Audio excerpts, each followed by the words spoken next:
I love a multidisciplinary artist, Of course. especially when they come from dance.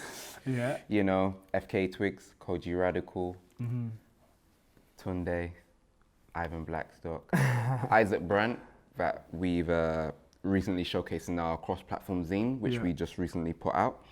Was that You have a huh? Isaac? Did you say Isaac Brandt? Yeah. Yeah. Was it Isaac? Oh yeah, because he shot Hamdi. Yeah, We'll yeah, come yeah, into yeah, that yeah, in yeah. a second. But you come from dance. Yeah. Oh yeah. Originally dance. I Yeah. originally did originally dance. Yeah. And now you run Big People Music, and when you go onto the website, it has a lot of things right next to it: record label, artist, you know, development, Creative consultancy. events, all of that. Yeah. So where do you stand now? As in. Yeah, where do you stand? Do you still feel as a multidisciplinary artist, or are you feel like over time you're starting to hone down into who you are, or are you still kind of open to be this Renaissance man? Yeah, it's interesting because it's like, so I was talking earlier about like understanding that I was a project manager, I was being a producer, and then as I've kind of got, it was like, okay, in my head it was like, yeah, becoming executive producer. And then after a while I was like, well, I'm running two businesses now. I'm a director, I call myself a director on the hmrc.gov. Yeah. Those are my titles.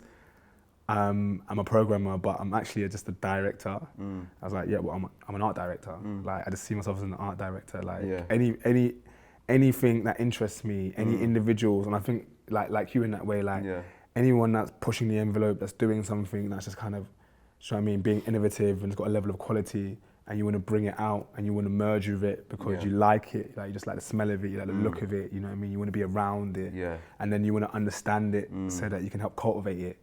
Like that is where I sit now, just art director across the board. Like tomorrow, if I meet a chef who's a banging chef, and we have met banging chefs, then we're going to do an event with a banging chef. What frustrates you about London and how people go on in London? Or maybe it doesn't. Like, I think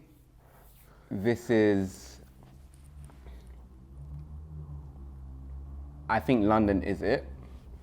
I'm going to be very honest, but I think it's it because there's so much people here and everyone's trying to find their voice.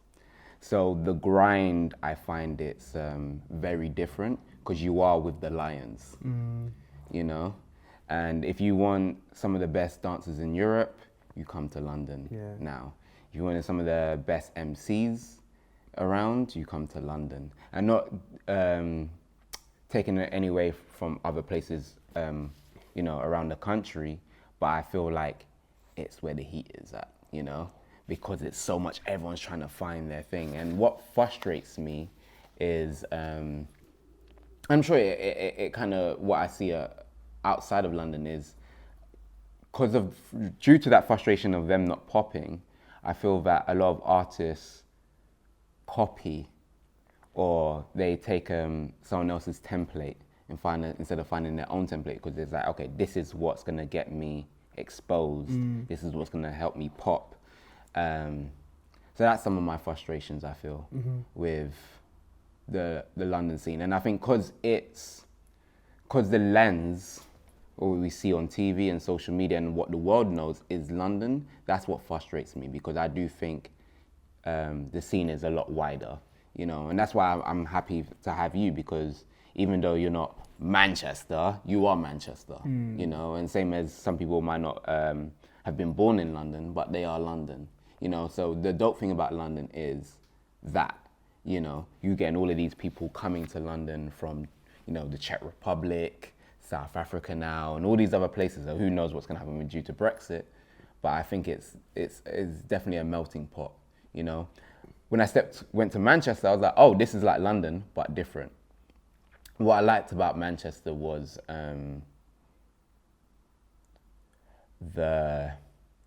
it wasn't so much dog eat dog. There was a lot more of helping other people come through. Yeah, you know. There is like an underworld when you get deeper into it. Yeah, of course. Like with everything. But Like, what I saw, and I think that's like when you go to anywhere, isn't it? You're yeah. like, oh my God, it's so great until you start to penetrate the layers. Yeah. Like, that's the politics of this scene. Yeah, 100. I mean, like, it's interesting to talk about like growing up in London. Do you know what I mean? Because I am Manc now. Like, I'm definitely Manc now. And growing up in London, like everything you're talking about, like, is true. But at the same time, it's just like with the artists and stuff, it's like, yeah, there's more of them, but just because there's more of them doesn't necessarily mean like some are like better. Like in that sense, like there's like certain MCs, like I know like one banging MC in Manchester called Sparks who will spin half of London. Like as in like if you put Sparks in a room with Gets, because I look at Gets as like number one in the UK. If you put Sparks in a room with Gets, it's sparring. Like it's gonna be a spar.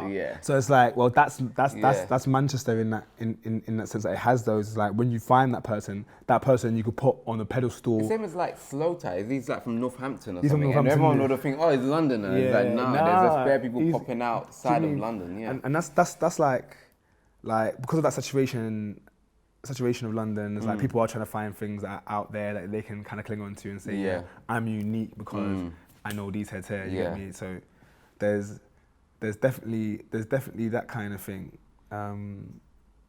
But I suppose, I mean, the question you were talking about was, was you asking me about frustrations with, or what, like London being the city, like? Yeah, like maybe I'll rephrase. It's like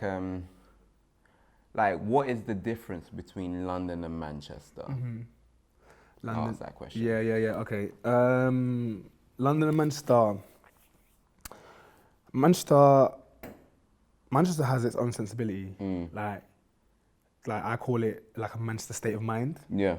And what's that state of mind? A Manchester state of mind, is almost like what will be will be. Yeah. Do you know what I mean? And it's like, do you know what I mean? It's like there's a quality to it of life, of like a slightly an understanding of, you know what, like, but I still want to go out and I want to enjoy myself. I want to take in what's actually happening to me and what's going on. And even sometimes I might overdose on it on that particular thing, but at the same time, like, do you know what I mean? Like I'm not any less, I'm not any more. Do you know what I mean? It's like one person who's found solace in chilling against someone who's finding solace in grafting constantly, but we're both in a comfortable state. Like, so it's like, why do I graft? Why is it dog eat dog? Like, why actually can't I just get on with people and still be quite happy? Do you know what I mean? And I think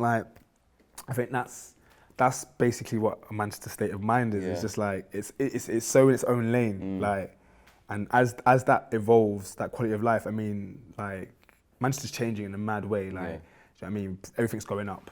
Everything's going up. Like prices of everything is going up. Like you name it, you know all the things that are going up. Do you know what I'm saying? And even things used to be a bit more expensive in Manchester because you'd have to come through. Sometimes things would come through the port or come down from London, Dover to Calais, and then they'd have to travel things from down south up north. Do you know what I'm saying? Yeah. But say like the price of like a general drink or something, like if you go get a pint or something, would be generally cheaper. But all of that's going up as well because there's like a bit of a mentality that's changing in there. Like they want to make it a bit more of a business and like a business center, if you will. Do you know what I mean? I think they want to make it like a second city. Yeah. Whereas Birmingham's supposed to be the second city, Manchester seems to be the one that's going to be. But then I think they're going to start putting money into Birmingham to take it back there. So it's always like a race. Do you know what I'm saying? But like differences in just a state of being. Like people are chill. Like people are nicer. People actually take time a bit more. It's different. People take time out of their day to say hi. And like, but it doesn't mean people are not on it because there's this misconception that because you're chill, like you're not getting it. Like I think there's certain people who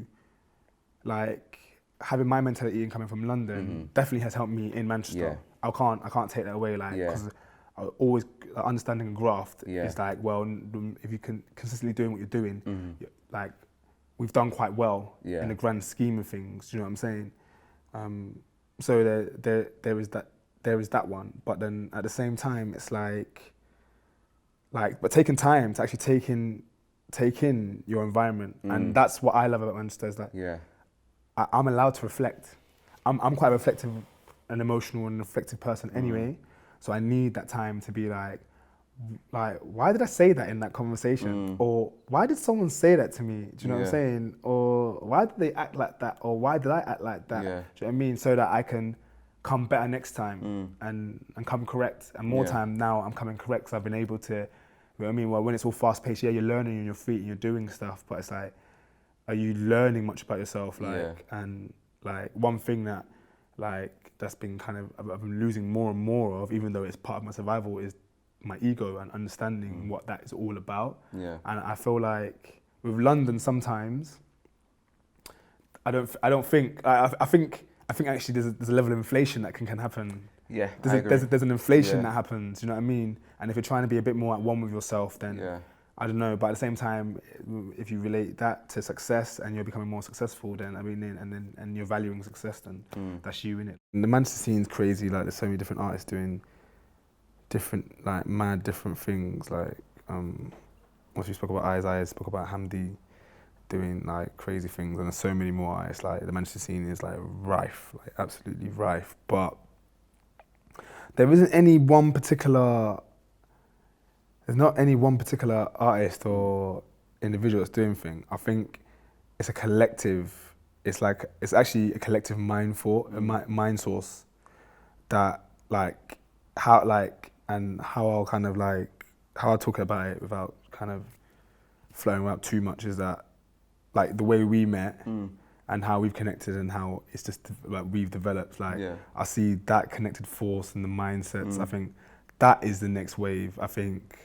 Do you know what I mean? Like, you spoke about a particular artist that who's popping at this moment in time, and he asked you if you could perform at a gig, and you was like no, and for very valid reasons. That is that kind of thing. Like, people that understand worth, understand ownership, have morals and values, want to take things forward in society, and want to develop real mindsets, and then want to pass it on to the next generation so that they can push this forward. I think that is what is the next wave, and ownership over your thing, because I get into it now. Like, I wear brands all the time. Do you get me? Because there's certain things I've connected them from birth. Do you know what I'm saying?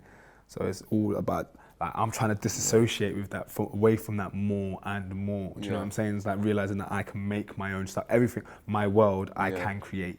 Do you know what I'm saying? Like, I can create if I whatever I want to do, I can do if I put like some time into it, basically. So what do I want to put in time into it? Building a community. Like, Big People Music wants to build a community. Do you know what I mean? That's self-sufficient. And so connecting with like minds that can help on that journey, like people like yourselves, and there's other like youths out there, people who have got their own organisations that are getting funding from big bodies and big trusts who don't just give out money like that. Do you know what I mean? Unless they think you're doing something different. But it's understanding again, and they're understanding that I can get money in this way to help support what I'm doing, but I can also get money and through other income streams to help support what I'm doing, so that I don't have to be dependent on these trusts and foundations anymore. Like, I don't need them actually, and actually they're now shouting me. They're gonna start shouting me because they need what I've got to push. Like, that's it's that mindset rather than asking for handouts. You know what I mean? When it comes to record labels, I've got my own money to release my own music. Why go to a record label for it? I like, you know what I mean? I'm wanting to do something around, you know what I mean? I'm talking about people's stories. Like, why do I need a brand to give me the money to do that? Do you know what I mean? Yeah, they pay well, but what's the impact for them? It's like about selling a unit of something. It's about being around this thing and selling units of trainers, or selling units of garms, or selling just selling people stuff. And it's like no, like, what's your actual impact? Like, what you're doing? And I think that's the next wave, is like people understanding, like, and how society's been built on ownerships, on copywriting, on licensing of things. That, like, people of that mindset, I think that's the next wave, and you're seeing it already. People who have got their own one-stop shops and they're setting up businesses on that. Like, that's the next wave. Like, do you know what I mean? And we have to all get in line with that in order to take back, like, you know what I mean? Like, the power we've seemed to have lost to them. So. Amazing. In one word, what does street culture mean to you? Got it. Because it's just basically what I call myself. So on Instagram, I call my so I'm Tunde, but I call myself Being Rashid because my middle name is Rashid. Abdul Rashid through my dad's side, and I call myself I'm gonna release an album one day, yeah.